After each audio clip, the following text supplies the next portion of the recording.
All right, guys, we're in chapter 11. We're going to be looking at Inner and East Asia from 400 to 1200. All right, so we're going to look at the Tang Empire's Tang origins first. The Tang Empires were established in 618. The Tang state carried out a program of territorial expansion over centralization and combined the Turkic influence with Chinese Confucian traditions. So let's look at Buddhism, the Tang Empire. The Tang empires legitimize their control by using Buddhist idea that kings are spiritual agents who bring their subjects into the Buddhist realm. Buddhist monasteries were important allies of the early Tang emperors. In return for their assistance, they received tax exemptions, land, and gifts. The Mahayana Buddhism was the most important school of Buddhism in Central Asia and East Asia. Mahayanan beliefs were flexible, encouraged the adaptation of local deities into the Mahayana pantheon, and encouraged the translation of the Buddhist text into local languages. Buddhism spread through Central and East Asia following the trade routes that converged on the Tang capital, Chang'an. The trade routes were brought together by other peoples and cultural influences to Chang'an, making it a cosmopolitan city. Chang'an land and sea. Chang'an was a destination of ambassadors and other states who were sent to China under the tributary system. The city of Chang'an itself had over 1 million residents, most of them living outside the city walls. Foreigners of Chang'an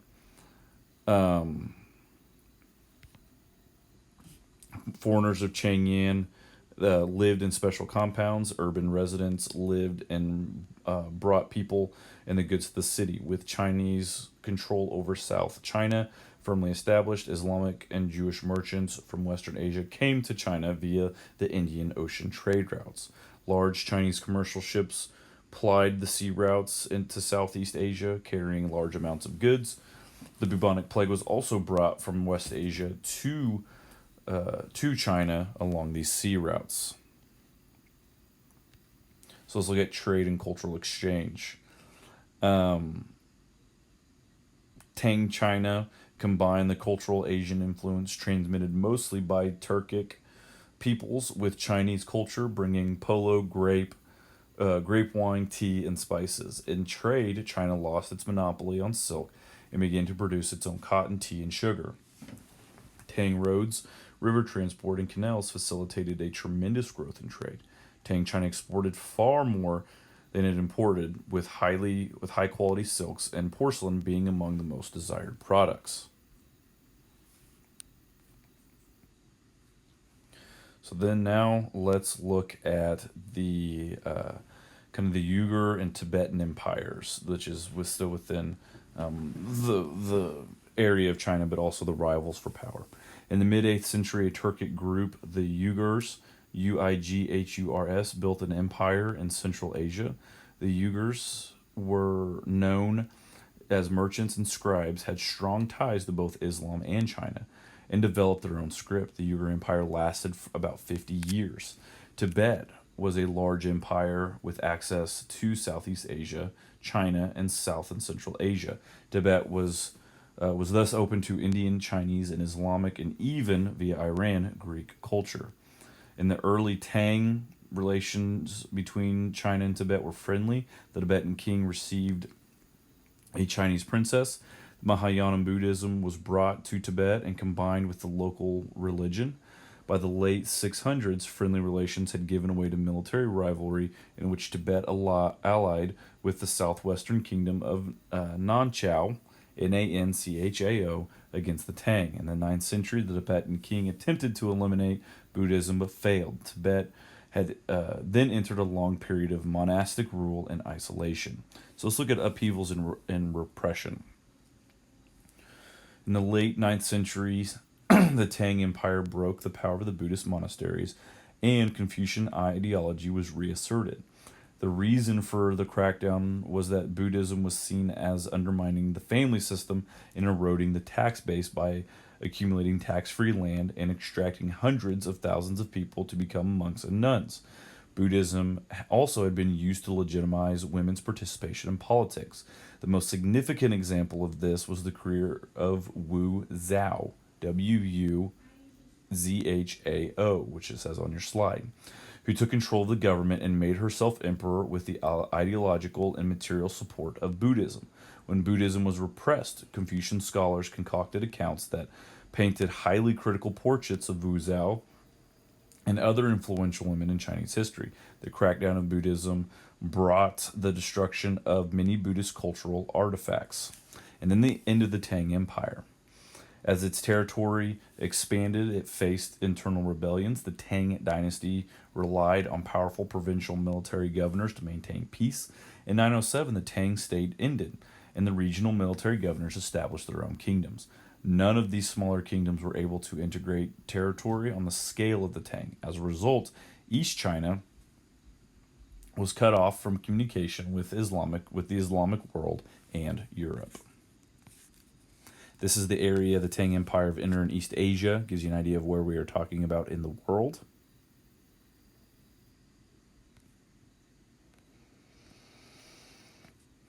All right, so let's look at the China and its rivals. We're going to be looking at Lao and Jin challenge, song industries, things like that.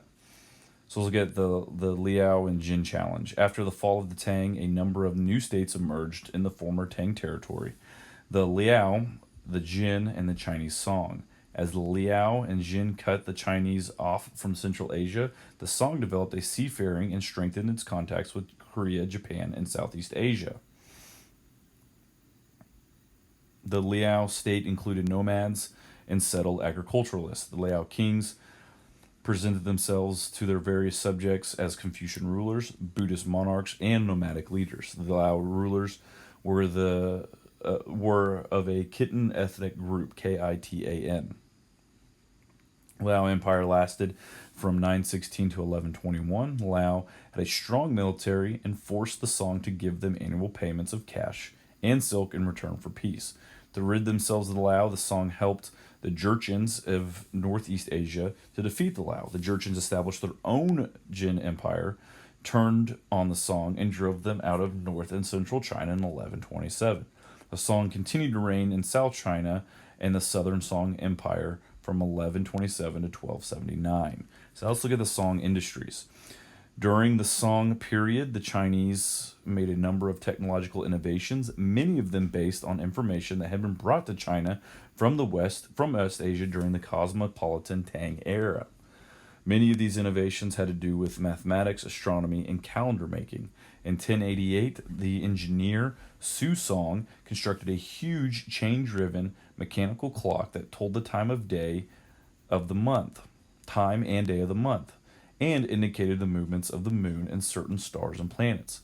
Song inventors also improved previously invented compass, making it suitable for seafaring. In shipbuilding, the Song introduced stern post rudder and watertight bulkheads. These innovations were later adopted in the Persian Gulf, which made long-distance trade really, like, it was an idea for long-distance trade for a very long time. The Song had also had a standing, professionally trained, regularly paid military. Iron and coal were important strategic resources for the Song military. The Song produced large amounts of high-grade iron and steel for weapons, armor, and defensive works. The Song also developed and used gunpowder weapons in their wars, and they're really some of the first to use this and utilize it. All right, let's look at the economy and society in Song China. The Song society was dominated by civilian officials and put higher value on civil pursuits than on military affairs. Song thinkers developed a sophisticated Neo-Confucian philosophy, while certain Buddhist sects, particularly the Chan or Zen, continued to be popular. The civil service examination system introduced in the Tang reached its mature form in the Song. The examination broke the domination of hereditary aristocracy by allowing men to be chosen for government service on the basis of merit. However, men from poor families were unlikely to be able to vote the necessary time and resources to studying for the rigorous examinations. With the invention of the movable type, which later on would be what we see with the Reformation.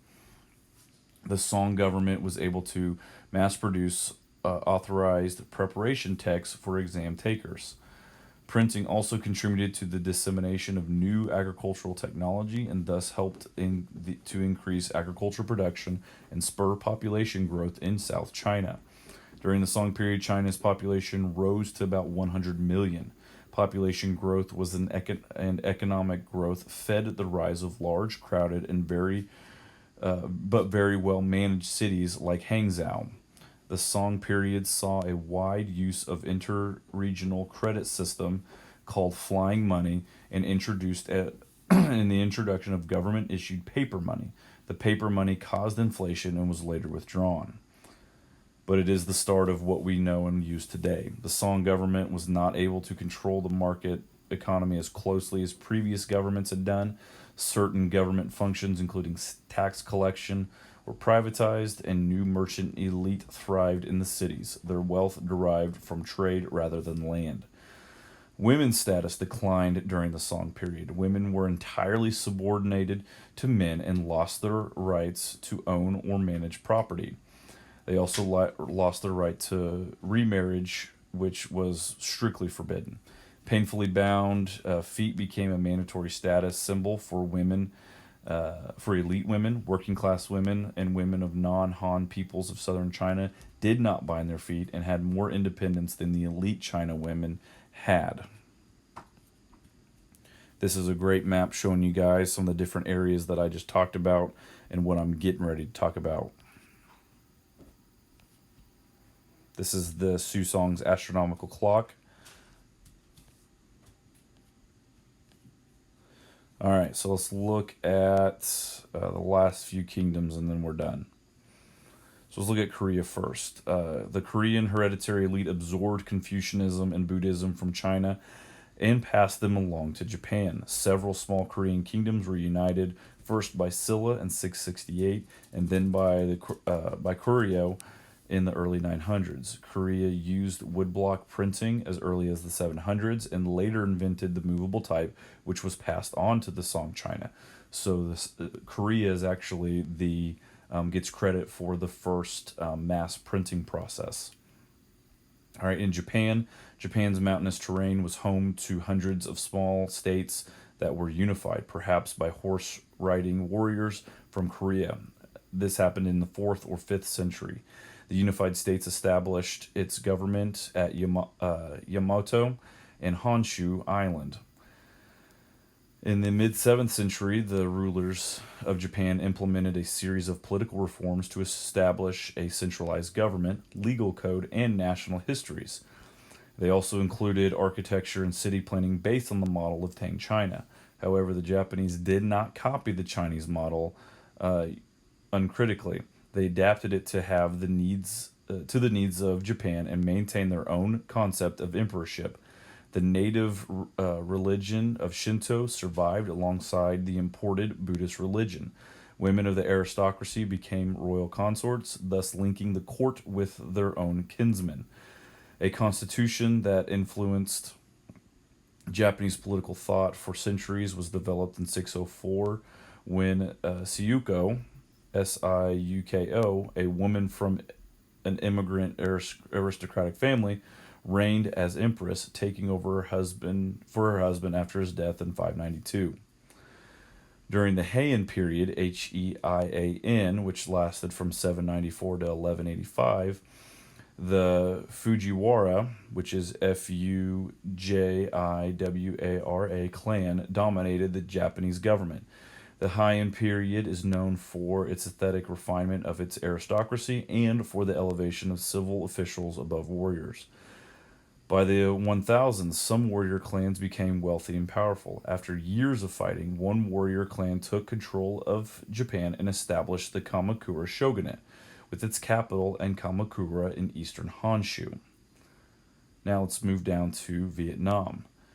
Geographical proximity and a similar irrigated wet rice agriculture made Vietnam suitable for integration with southern China. Economic and cultural assimilation took place during the Tang and Song times, when the elite of Annam, northern Vietnam, modeled their high culture on that of the Chinese. When the Tang Empire fell, Annam established itself as an independent state under the name Dai Viet, which is Daiviet. Make sure you understand that. In eastern Vietnam, the kingdom of Champa was influenced by Malay and Indian as well as Chinese culture. During the Song period, when Dai Viet was established, Champa cultivated a relationship with the Song state and exported a fast maturing Champa rice to China. Eastern Asia countries East Asia countries shared a common Confucian interest in hierarchy, but the status of women varied from country to country. Foot binding was not common outside of China.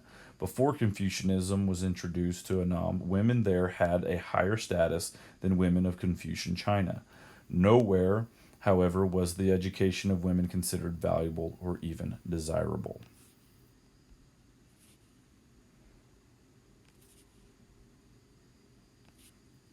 All right, guys, if